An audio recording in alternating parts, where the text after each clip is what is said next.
we've just been really planful of saying, how do we take advantage of where our product is amazing?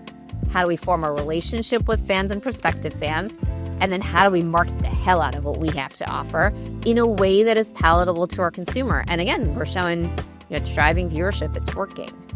Welcome to the Navigating Sports Business podcast, where we uncover insights from the most prominent leaders in our industry. Today, I am happy to be joined by Radhika Duggal, the Chief Marketing Officer of Major League Soccer. As Radhika and I talk today, we are getting closer and closer here to being on the eve of the World Cup, but coming right in the middle of a Major League Soccer season, this has to be an incredibly interesting and busy time for you. Interesting and busy are definitely two ways to describe it. Well, I appreciate you making the time. I want to start really with your start at MLS and kind of from a career standpoint. You had been at fintech, right? Before MLS, super.com. Before that, Chase, doesn't get much bigger than that. Before that, Pfizer. Before that, Deloitte, right? It's not the traditional work your way up the sports ladder to CMO career. So can you give us a little color on why move into sports and MLS, and how did you approach those first 90 days when it's not like you were just promoted within the league or coming over from another league? Well, I mean, the first thing I'd say is, why make the jump from something somewhat of a non-traditional sports background into sports? I think the better question is, how could you not, if given the opportunity? I was really fortunate. Major League Soccer reached out to me. I'm like a LinkedIn success story. I went through a number of interviews with a number of folks and just fell in love with the people. The people that work here, and you get to know people through an interview process, are passionate and humble and smart and excited about what they do every day, just in a way I'd never really experienced throughout my career. And for me, the most important thing is, do I like the people I'm going to show up at work with every day? And so, sure.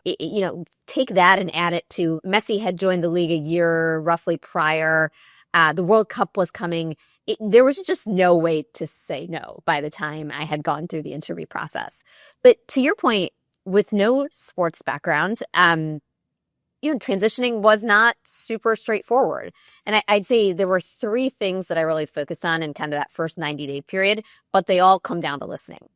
The first was about our brand and really trying to understand. I understood what MLS was at a surface level, but I started to try to poke and ask questions, like the typical CMO question. What is our brand strategy? What do we stand for? Can every person in our organization talk about it in one sentence?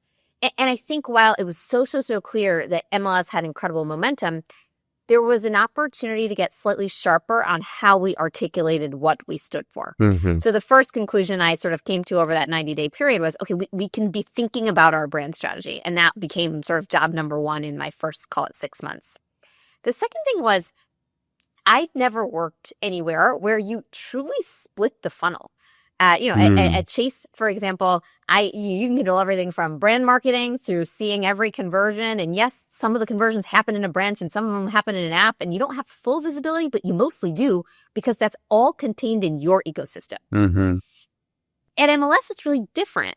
Consumers don't become fans of leagues as much as they become fans of clubs and of players. And so we don't own the full funnel. We split it with our clubs. And so the second thing I realized was, oh shit, this isn't a job where I can control the whole thing. I have to have a relationship and a friendship, and I got to be able to rely on our 30 club CMOs. So one of the first things we did in my first year was set up essentially like a one-on-one every month with myself and each of our 30 heads of marketing. So 30 different sort of meetings every month. And I will say I'm so grateful. One of the best byproducts of this job is I have 30 amazing marketing friends that I didn't even know I signed up to have. And they are so smart and so passionate and care so much.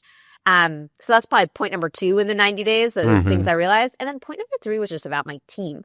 When you start any job, it's got to be about making sure you understand the organization, but everyone in the organization understands your vision, has clear goals, has a job description, understands who they report to, has a clear understanding of where communication happens and gratitude can take place and all those things, just having the nuts and bolts of a team in place were sort of the third thing. So I think just brand strategy, understanding the relationship I needed to make with clubs, and understanding how to get my team in order were probably the first three things I focused on during that first 90 days. It was a busy 3 months. Oh, I believe it. I want to ask about the brand, but first, just a quick follow-up, because that's so interesting, the comment about the funnel and the 30 CMOs. Where do you see, and this could apply to any league really, but like, where do you see the mission of you at the league as CMO, and where does that stop or transition to the club CMOs? If you think of the funnel as your conversion actions being about deep fandom, falling in love with a player, buying a jersey, buying tickets, or watching repeatedly, we talk a lot about at the league. The role of the league is sort of about upper funnel brand awareness and piquing interest and consideration. We talk a lot about data collection as maybe being one of the roles over time, but that it's the club's role to really make fandom. Because again, like nobody tattoos MLS on their arm. They're going to tattoo Messi's name on their arm, I hope. And that's an action that a club can drive so much better than we can at the league office. So we really talk about league is very focused on upper funnel. We can do a lot of things at scale that we should be doing in service of our clubs. But consumers are fans of teams and consumers are fans of players. And we really have to rely on and know how to work with our clubs to drive that fandom across the funnel. So you're creating that awareness at the top and you're trying to project the MLS brand. And you said you need to have, right? Of course, everybody in the organization can recite what that is. You're all singing from the same hymn book. So what is that? What is the MLS brand?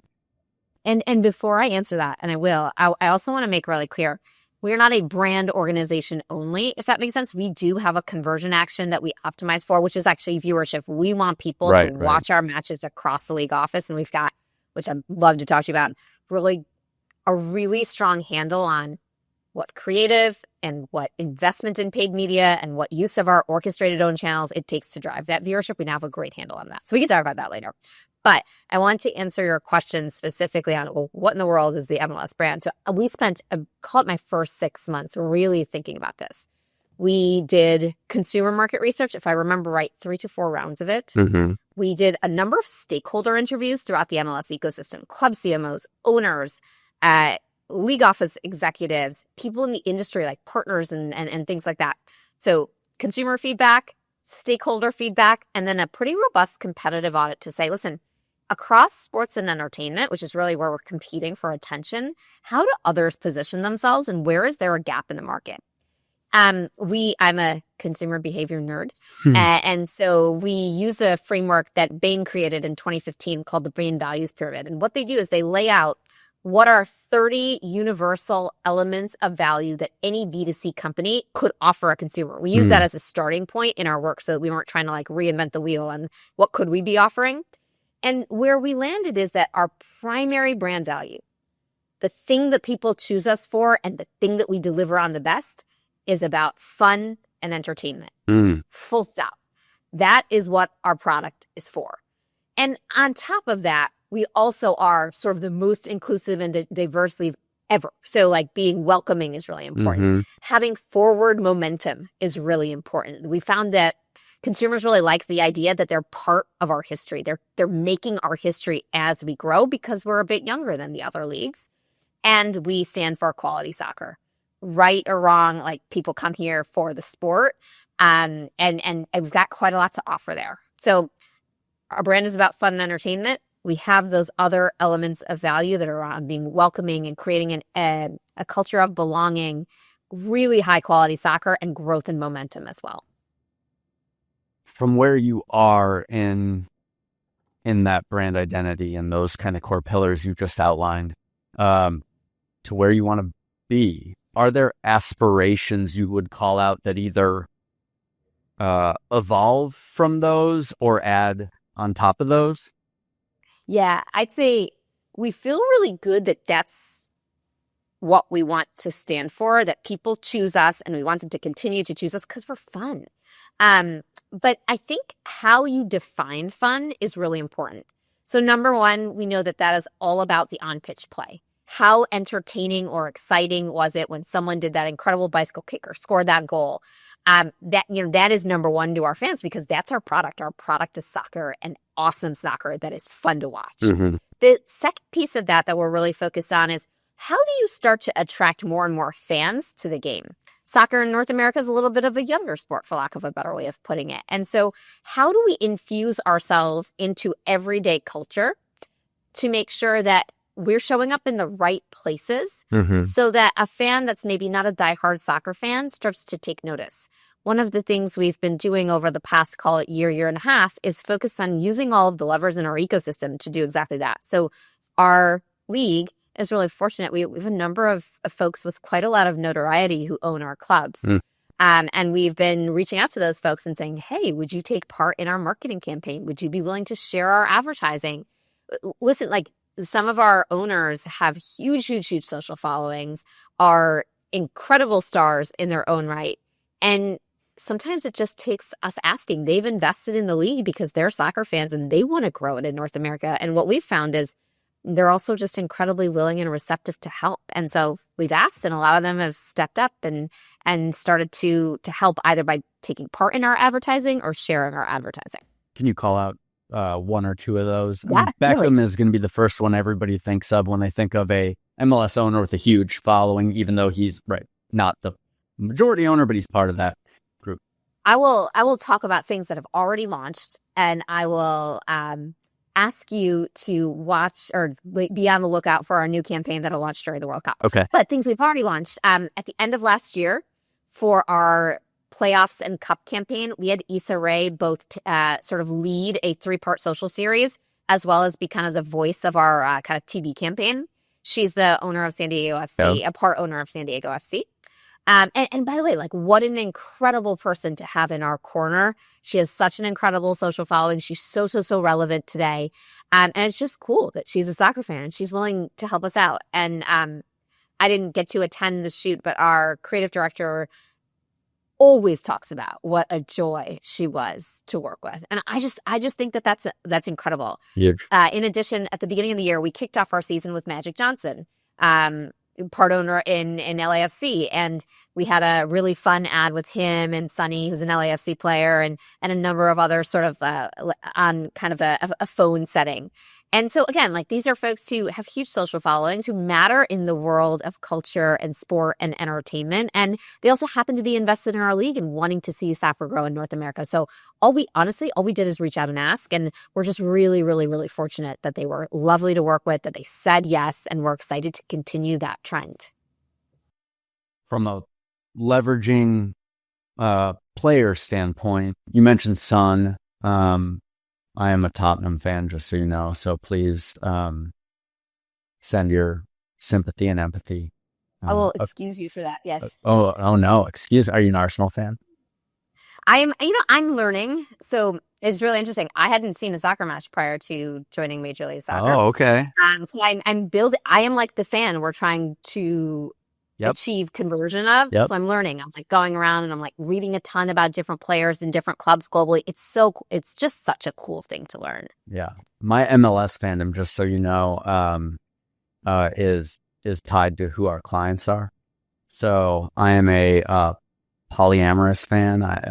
It's anybody from the Sounders to Chicago to Dallas. I love that. 4 or 5 at any one time. But when you have a player like Son come in, huge international following, huge in Asia, extremely successful in the Premier League. Is that a moment where you're talking to Apple, you're talking to LAFC, you're all getting together at once and saying, here's the strategy for how we leverage this? Or is it more siloed? Take us inside how that works when, okay, big star, what do we do now?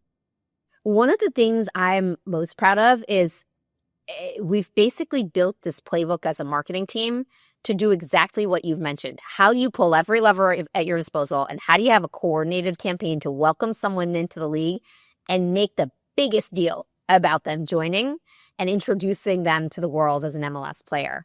And so we have a club marketing team, we have a digital marketing team. They partner together with the club itself and with many of our partners to sort of welcome someone into the league. We have a playbook of tactics that we use.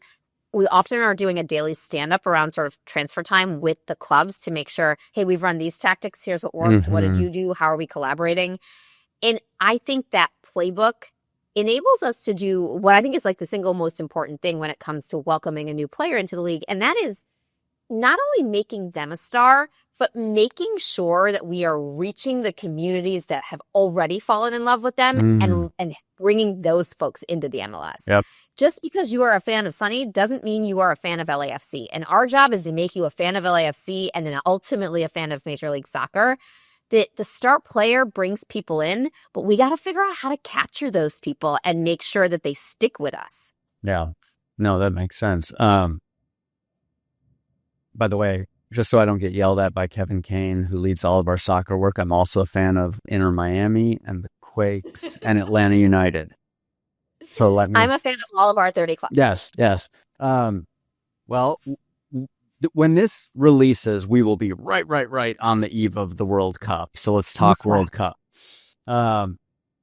It's going to be the biggest sporting event in world history, and that sounds so hyperbolic, but we've presented about this that it genuinely is. And in terms of the impact it's going to have on the U.S., I think the data we have from 94 says that World Cup created like 18 million fans, new soccer fans.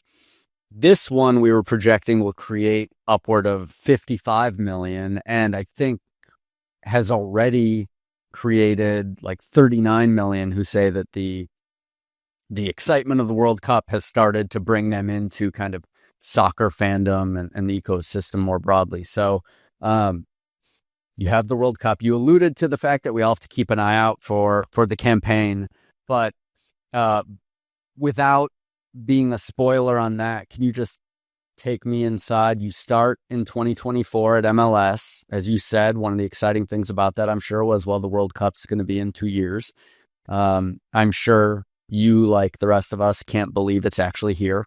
But can you take us inside, okay, from when you start to now, as that first match happens, what does a domestic league, do to try to leverage the interest and excitement of a national team event like this?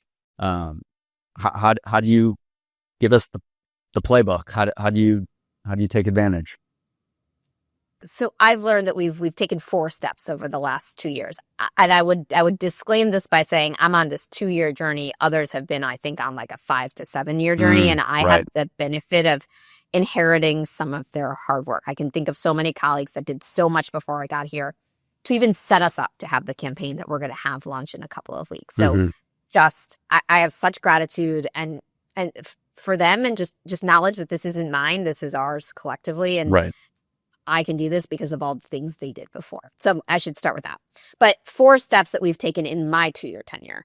The first thing was, quite frankly, asking for funding. So again, first time I've had a role like this, where you don't have sort of a fulsome marketing budget every year that is of size and scale and magnitude. In a sports league, your marketing budget is sometimes smaller than what you might want. Right. And so we did spend some time going club to club and saying, hey, we think we need incremental funding for this year, working through a campaign concept and presenting that to each of our owners and saying, we think this is something you should invest in. So that was sort of step 1. And I will tell you that's a year-long process. Step 2 was then making a real and clear and fulsome tactical plan. What are we going to do? What are our clubs going to do? How do you make sure every single partner we have in our ecosystem is primed to surround us during this moment?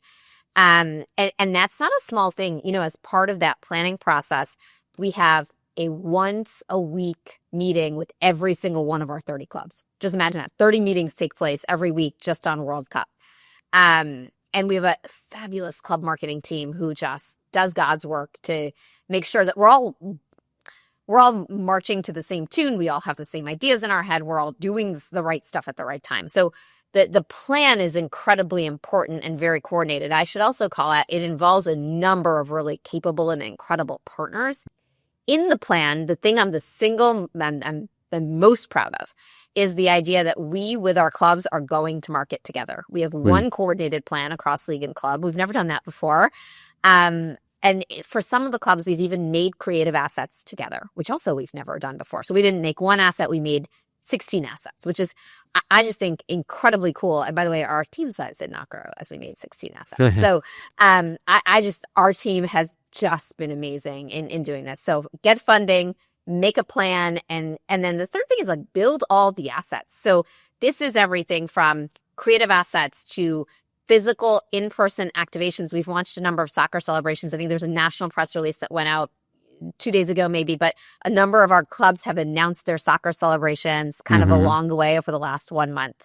We've launched a number of pieces of premium content and there was both a national press release, but also, with Amazon and other partners. And so building the assets, whether they're physical in-person events or pieces of content or advertising assets, was sort of the third phase. And then the fourth is going to be the big coordinated launch that'll happen in July. We're actually going to launch our campaign at the end of the World Cup. Okay. Because our product is different from some of the others, right? We pause our season. So if we were to launch it right now, you couldn't take an action. You couldn't go watch. You couldn't go buy a ticket for quite some time. So we're excited. We hope that once some of the noise of others launching has passed, that there's space and time for us in the market, and we can't wait to go. That's so interesting, and it's a good point, because I think as we've either the clubs we work with or clubs we just talk to on a regular basis, for several years now, I think a lot of them were not quite sure what they were going to do in the run-up to the World Cup or even during the World Cup. And we have obviously seen more of that announced. Our favorite is Seattle and the floating mini pitch that we got to do a little work on. I mean, that was very cool to see kind of thought of and put in motion. But the one thing I think everybody has said from the club level at MLS for years now is the most important thing is actually going to be, we have to ride the wave. We have to be ready to ride the wave. And that's, not everybody's used that exact term, but it's in effect what we've been hearing. And so hearing you say, right, like July, it's afterward. Do you have a measure of success between the end of the World Cup and then the end of your season as MLS gets back underway? Yeah, so we actually have a this year target on 2 metrics that is quantitative we will be marching towards. And then we have an 18-month goal. Okay. Because we think some of those upper funnel metrics lag, like that's just reality. Right. And then our lower funnel metrics, we believe we need to see them over time. So our two goals are around brand interest and viewership at the league level. Clubs we know are super focused on taking advantage of that interest and selling tickets out of it and making sure their stadiums are packed with fans that want to watch their matches every night. And we have very clear goals, and we will be tracking towards our ability to hit them. Can you share what the metrics are, or is that top secret? I cannot share the metrics. Top secret. Okay. I had to ask. Oh, yeah. I believe you. Okay, so then thinking out further past it, can you, for those who aren't following, share the calendar for MLS and what that transition is going to look like? Yeah, so listen, another big change on the horizon for us, we just changed our sort of Apple TV deal to now have all of our matches on Apple TV instead of having a bespoke product. And then the second big change we're going to make is around our calendar. So we are going to align our calendar to the broader European soccer or global soccer ecosystem calendar. And I think this is a massive opportunity for us. It'll just be valuable for us to have the alignment with sort of international competitions, transfer windows, player development pathways, and just the broader soccer conversation. That latter piece, I think, is especially important for marketing, right? We want to be aligned with sort of broader soccer culture in real time. Mm-hmm. But I think that's a marketing challenge, right? When you shift a calendar of a sort of sporting league, that's an operational challenge for sure. And I'm not discounting that. But that's also a communications challenge, because fans build their days, their weekends, their rituals around a calendar being a certain way. So making that switch is about educating fans on what you're doing and why you're doing it. So you don't lose anyone, and hopefully you gain a few folks along the way. Back to how you work with the clubs, that calendar switch is going to impact different clubs in different ways, just based on climate and weather and what other sports they have in their market. Right now, they're competing against maybe other entertainment options or sports options. And now, we move to this calendar in the heart of the summer. Are you in a market with the baseball team or not?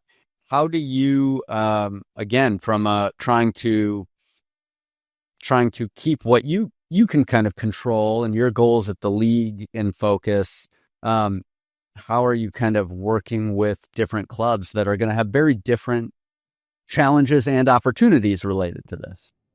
I think we have general alignment across the league that this is the right thing to do. We got to get alignment with the global soccer calendar. And I think for the most part, club marketers are aligned with that and understand the overall sort of global benefit of that. You're right. Like, it is really cold in Minnesota for some of those dates that we will now be playing, right? And I think there's just a reality that there are pockets of situations like that we need to go club by club and address. So we have a club marketing team, but we have a club performance group that is really tightly managing and in contact with each club to sort of try to troubleshoot all of these issues. No change is easy, and no change, is 100% smooth. And this isn't going to be any different from that.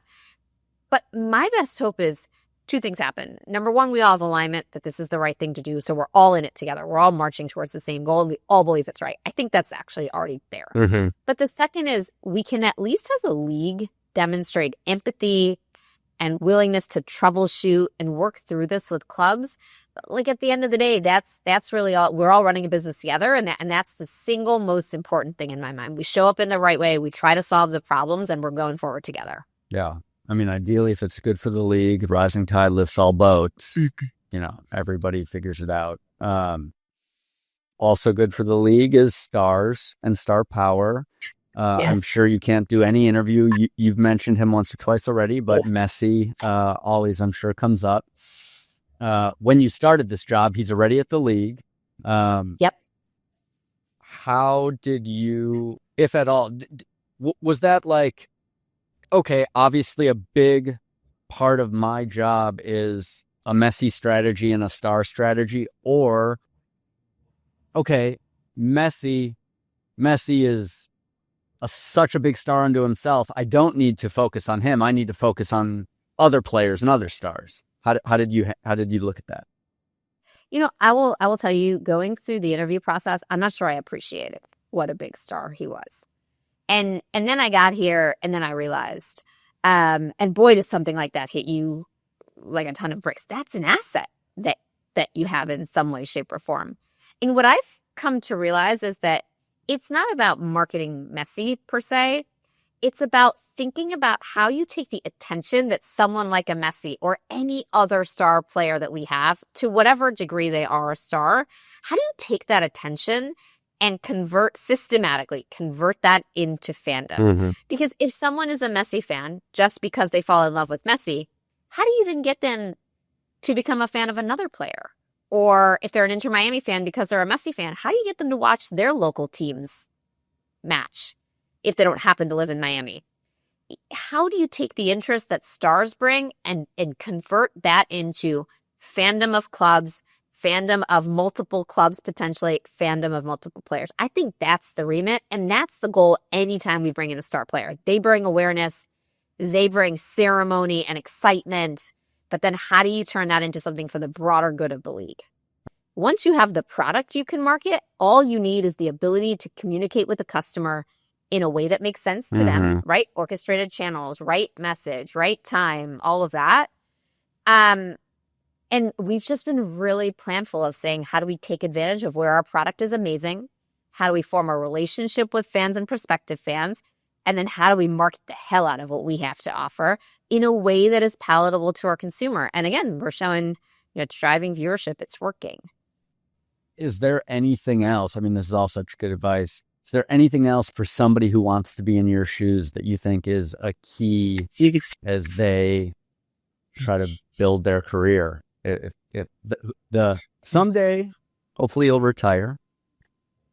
For those who I will retire in 15 years, I hope, maybe less. Okay, so for the 12 years, I hope. For the mid to junior career person who wants to replace you 15, 10, 12, whatever years from now, any other advice or keys you think to being successful as a CMO in this kind of new crazy era? I think maybe a couple of things. I think curiosity is really valuable. I had the benefit of working in different industries, working in different marketing functions. Marketing is such a varied discipline, and the CMO role is so varied in itself. It has really benefited me to have been a performance marketer, to have been a brand marketer, to have poorly worked in communications at one point, to have been the person like hands on keys on Salesforce, hitting send on CRM and like messing it up, because I've actually done that. So the breadth has been really valuable. And for me, that breadth comes from just being curious and wanting to learn and always wanting to learn more. But maybe the second thing I'd say is being adaptable, I think is now maybe the most important thing. I don't think the marketing organization of 2026 is going to be the marketing organization of 2030. I think it's going to change 14 times in that time period. And so I think not being resistant to that change, but understanding how to adapt through it and how to help your team adapt through it. I think for me is really important. So if someone is sort of coming up and wanting to be a CMO, building the skill of adaptability and pattern recognition and knowing that change is going to happen and how to manage through it. Is there anything you know now that you wish you had known 2 years ago, relative either to the realities of sports, the realities of the league, or the changes that have happened? I mean, I gotta be honest, I think like every bit of soccer knowledge I gain every day would have been helpful 2 years ago. I'm a really big advocate that people can join. I mean, I'm like a poster child, right? Yeah. People can join new industries and learn new things. But geez, it's really helpful to understand the product. And I am, 2 years in, there are people that have lived and breathed and worked in this space for like 30 years. And so I am so new at it. But I think knowing and understanding the product is really, really important. So part of my job every day is that I have to watch soccer. I have to listen to a podcast. I have to read. I read every piece of content that we post on our website, for example, because I don't know enough. And I still don't know enough. And in 5 years, I still won't know enough. And someone that's worked in this industry for 30 years will still know way more than me. So I think knowledge of the product for me will always keep me humble. It'll always be a place I have to learn. Are there still things kind of keeping you up at night, or things where you're like, I'm still not sure I really like the product or the future or the rate of change? Like, how are you feeling, I guess, is what I'm asking, as we're at this kind of seminal moment for the sport and the league in this country? I'll never be the person to comment on if we're better positioned because I just got here, right? So I don't know if all the work that went into getting here, right? 31 years of work and even maybe work before that to form the league and build it and build every stadium and every club. And that's hard for me to comment on. What I will say is if I can comment on the work we're doing and the campaign we're going to launch. And no, you never feel ready. On launch day, you're never ready, and 14 things go wrong. And I don't think this is about being ready for the World Cup in this moment as much as it is doing everything we can to capitalize on that moment and being ready for every day that comes after. Because for us, it's about capitalizing on the momentum after. And I think what's great about this is it's a little bit of a team sport, right? I got 30 marketing friends that I've been talking about that are the club CMOs. So if I'm not ready, we got the ability to pass the baton back and forth and learn from each other. I have this incredible team that, again, if I'm not ready, I learn from them every day. And so I think if I felt like we were ready, I probably would be a little bit too complacent. I'm super anxious. I'm not sure we're going to be ready, but I think what I want to be able to say when we launch our campaign is we've done every single thing we could. And I think I'll be able to say that. And that's maybe the most important thing. Well, before I let you go, I just want to ask a few rapid fire questions. I feel like the first one related to MLS and all of your now 2 years at the league. I am a big concessions guy. I like to, one of my favorite parts of going to a new stadium is trying the food. Which MLS stadium has had your favorite concessions or in particular thing to get? So I don't think I can say one is better than the other because what's so cool about our stadiums, particularly, especially now we have so many new ones opening up, but I think what's cool about all of our stadiums is they're like little microcosms of the cities that they're born out of. And so many of them, all of the concession vendors are like the best restaurants in the city. So I think you should do what I did when I joined, which is have a little MLS stadium tour and try them all. Okay. All right. I'll take a month off and do that. I like that idea. What part of your job? Like it is mine. Yeah. And I guess I could probably stretch it and have a good enough excuse. So maybe when it's not work, where is your favorite place to travel? I love going anywhere new because I get bored fast and I don't like to see the same thing twice. So anywhere new. We're in this place where I have a 6-year-old and we didn't do a lot of travel when she was little. And my husband grew up in Hong Kong. So we're starting to travel a lot domestically, which we've been married for a very long time. We hadn't really done in the past. We would just take all these international trips because those were all new. Now, even though I've traveled a ton in the U.S. as a kid because I grew up here, everything is new to me because I get to see it through my daughter's eyes. And so we're going to Washington, D.C. tomorrow. She's very excited. She's asking if she's going to meet the president. I'm not sure that's going to happen, but that's okay. She's 6. You can just pick somebody and say, this is the president. You can't lie to your kids. That's not good practice. Oh, okay. Well, maybe we need just FYI. Maybe we need a parenting podcast. I'm not sure you should know me on that one. Who would be your dinner guest? Can be living or dead. One guest, one dinner. Who would you want to pick? I'm really boring. Do you remember my focus conversation? If I could go to dinner with anyone, it would be my daughter. Oh, that's a nice one. It's the truth. Like, I focus that, work, family, workout. That's it. Where's your husband during this dinner? Just doesn't matter. Probably having 2 hours to himself, which he never do. Last question. And I have a feeling I'm going to have to make it a 2-parter, but we'll see. Who's going to win the World Cup? Fans. We are. All of us are going to have the best time. God, see, I said I feel like I'm going to have to make it a 2-parter because I thought you might give me an answer like that. And I was going to try to follow up and really get you on, no, pick a country. But I'll let it slide. I do think it's going to be. I think that's the right. Like, honestly, can you imagine being a soccer fan in North America or sports fan in North America or in New York in particular? We're going to win. Yeah, it's going to be awesome. Well, Radhika, I know you have about a dozen meetings to get to, but you have a dozen meetings for your team to get to. But I really appreciate the time and the conversation. We've worked with MLS on and off for almost 20 years. We are obviously big believers in the league's continued growth. I was going to say growth, and it's like, well, now we're at a point where you can't just say that. It's continued growth. But really, really great to see someone like you in a C-suite position coming in and doing what you're doing. And so grateful for your time here and grateful for what you're contributing to a sport I love, a league I love, an industry we all love. So thank you. Thank you so much for having me. I really appreciate the time. Yeah, of course. And for our listeners, if you have any questions or comments, please feel free to reach out. My email is jeff@nbgt.com. You can also connect with us on my LinkedIn page or the Navigate page. But in the meantime, this again has been Jeff Nelson, joined by Radhika Duggal from Major League Soccer. Thanks for joining us on Navigating Sports Business, and please stay well.